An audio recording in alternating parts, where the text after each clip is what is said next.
Hey, and welcome back. So the Volvo again, as we discussed last time, definitely going to be changing that pump and these two injectors, because the leak back test showed that those two are pretty close to not being within spec.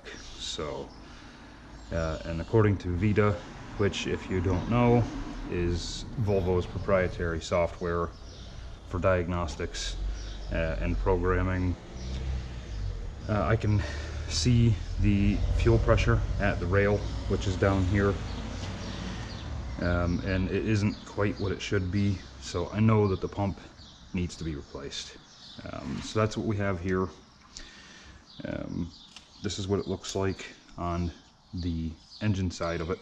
I'll turn it so you can see kind of what it looks like in the car. So we have the same part. There's a rubber O-ring right here. That is a new one. You don't want to be reusing them. And this little coupler that goes on the end of the camshaft. I don't know if you can see that very well. That just sits on the pump like so to turn the pump and then send high pressure out. And this is return. So I'm just going to go ahead and start getting everything torn apart and get the airbox out of the way. See what we can come up with here. Alright, so we've got the airbox out of there. I took the connected piping and all that off of there too, just to give as much room to this side of the pump as possible. I've got right here is the vacuum going straight into the vacuum pump, which is where my middle finger is there. I might actually replace that hose. It doesn't look the greatest. So got my lightning hoses all moved out of the way from up here on the junction box. And I am going to need to get two hose clamps or Jubilee clips, depending on who you are. One for here and one for right there, because it had these bands on them I had to remove. So at this point, just pull those couple hoses off and get the high pressure line off, and then there's only 3 bolts.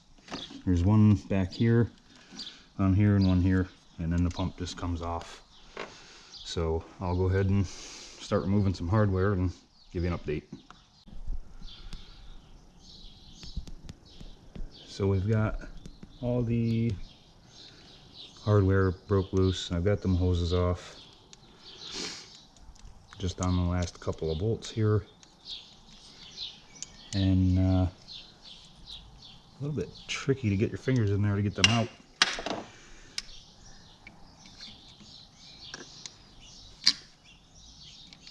Tight space. Guess I didn't have it completely unthreaded. Close. Yeah, there we go. Okay. So there's that one. I've got the back one out already. So it's just this top one, and then the pump should come right out. And mind, if you are going to do this job, this pump is quite heavy. And it's doable by yourself, but it's heavier than it looks. And once I have verified that the new pump is in fact good, it's not actually new, it's used, then I will be tearing this one apart. See if we can actually see what failed in it. Yep.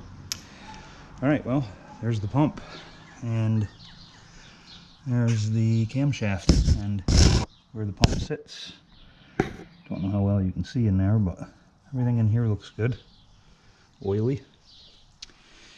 So I'll get my stuff together, cleaned up a little bit, and stab the new one in. Just a quick side-by-side comparison. This is the one that I just took out. And this is the one that will be going in. And you can see pretty clearly, same exact. Let's see the way that spins clockwise. And I need it to be about there. Looks about right. So yeah, there's your side by side. Bad pump, good pump. Well, allegedly. We'll see. But again, as I said, when I can verify for certain that this one's good, we'll tear this one apart. As you can see, there's all kinds of Torx bits all the way around it. I'm curious to see what's inside here. There's my part number. Just go ahead and check that as well.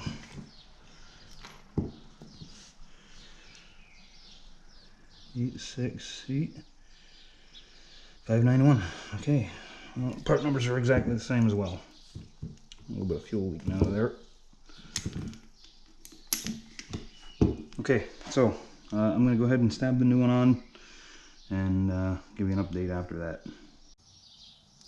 Alright, got the top bolt threaded in enough to seat the pump. It's not tightened. So I still just have to put those two other bolts in, get my hoses put back on, and start trying to get everything bled so that we can see whether or not this is a good pump. Hopefully it is. Kind of a pain if it's not. But supposedly the car that it came off of only had 67,000 miles on it. So who knows? We'll see. Alright, so pump is put back on, hoses are back in place, high pressure lines back in place. I think I'll be alright with that vacuum line. There's no dry rot anywhere on it. And I don't have any vacuum leaks currently, so should be fine with that. What I am going to do, though, quickly before I finish this, is take these cables, just give them a quick brush down. So they're kind of cruddy. I've got a wire brush here, so get these lightning hoses put back over and put my bolt back in it, and then we should be good to begin the testing. Okay, so we've got everything put back together now up here. All the wiring's put back, the retainer and all that, bracketing's put back, hoses are all back. I forgot to plug in my glow plug. Yep, that's done. So now all I have to do is hook the battery back up and start flicking the key a few times to get the electric pump to hopefully start bleeding some air out of this. There was a good bit of fuel still in that pump, so I don't think I'm going to start cracking anything loose.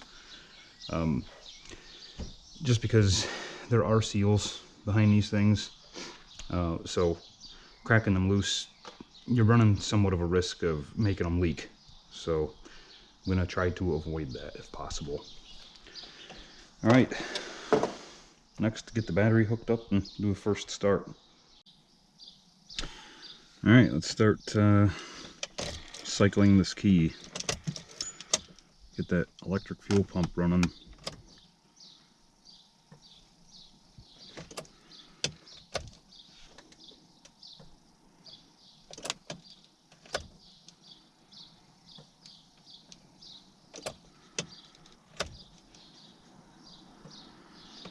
That's 4.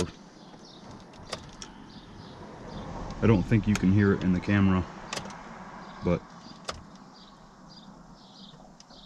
that's the pump not running anymore. So let's try it.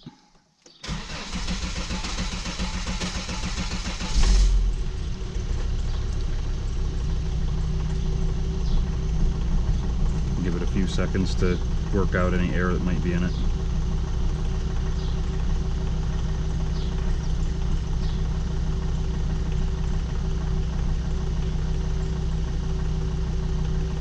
So far it's running smooth.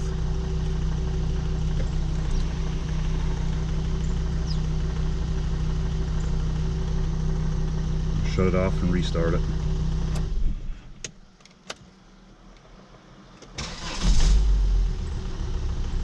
Yeah, that's much better. Okay, well,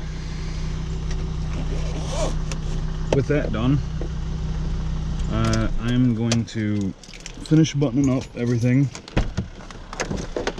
under the hood.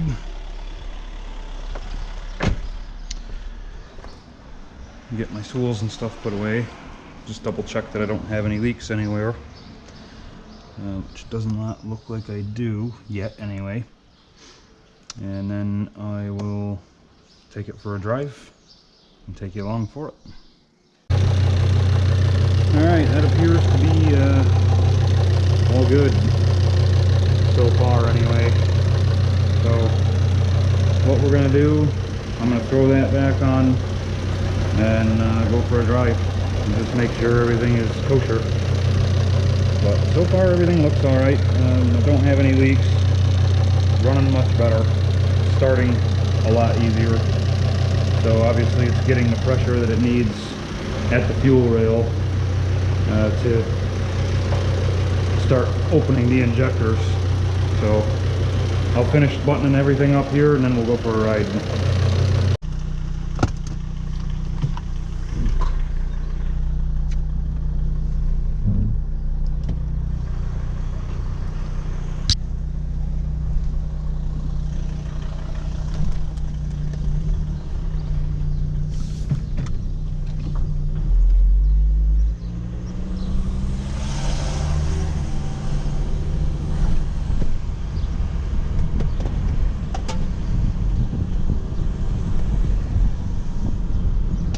So just in case you're new to the series, the whole reason why all this is happening is because there was a misfueling, and that was my mistake.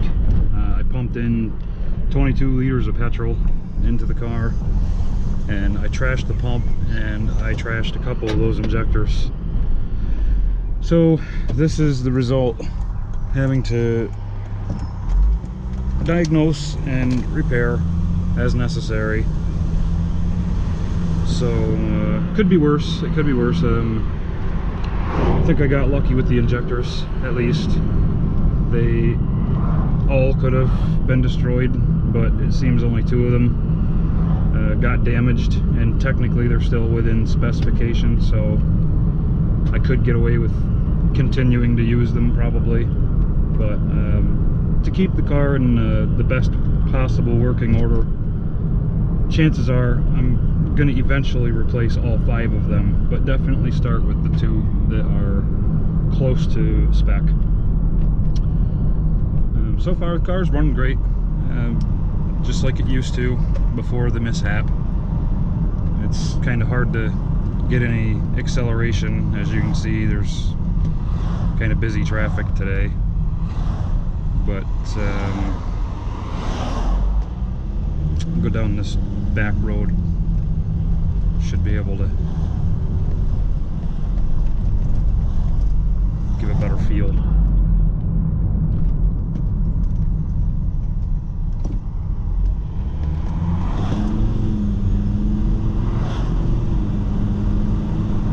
To those of you who are new to the channel, this is my 2006 Volvo XC70 Ocean Race, and it's got a 2.4 liter D5 diesel, Euro 3. It does not have the DPF. That is what makes it a Euro 3. They didn't start doing the DPF until Euro 4, literally the next half of 2006. So I got lucky there anyway. But the whole purpose of this series is to start bringing this car back to life a bit. The previous owners neglected a lot. The car was in, well, to be frank, shambles when I got it. So I've been spending a lot of time and not a whole lot of money, honestly, putting things back together. But I hope you enjoy the series. If you have stuck around this long, I would really appreciate. Drop me a like and consider subscribing. Help me get this channel moving. I'm not looking to make it big or be rich from it, but definitely helps give me a boost of confidence knowing that people are enjoying my content. So hope you stick around. Thanks for coming along for the ride.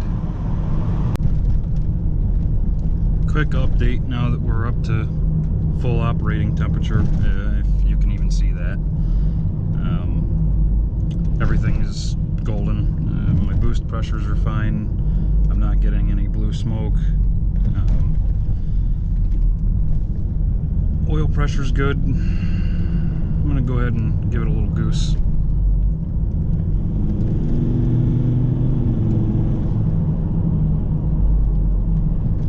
Good. I'm happy with that. Running normal, not making any sounds that it shouldn't be. So